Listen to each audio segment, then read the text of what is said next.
With mounting pressure to meet state and federal education standards in math, science, English, and social studies, are schools letting the arts slide? As part of the WXXI News team's month-long focus on the arts, Need to Know's Julie Phillip examines the state of arts education in our public schools. Several months ago, outgoing U.S. Education Secretary Rod Page sent a letter to school superintendents across the country arguing the No Child Left Behind Act should not be blamed for putting arts education programs on the endangered list.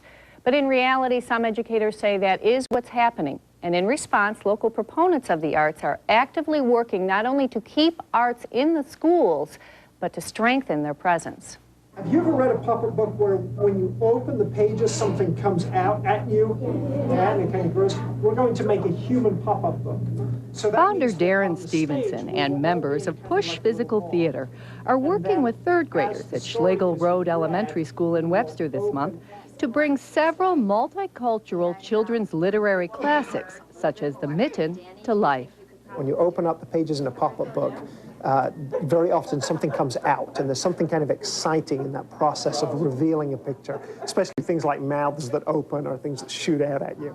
And so what we'll do with the children is ask them to use their imaginations to translate that the written medium into a movement art. They've already read the stories, they've already seen the illustrations, they've already worked with their teachers picking out vivid verbs and nouns that would go with the verbs. This is The Mitten, and I think this would be a better book instead of that one because The Mitten, it doesn't explode like that one does.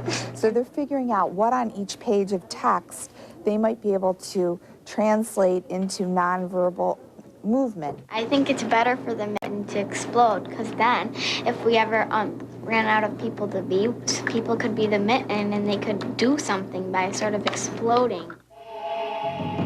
Instead of being taught in isolation, dance and theater are being taught at the same time as language and social studies. When the lessons end, other students and parents will be invited to watch the third graders perform their pop-up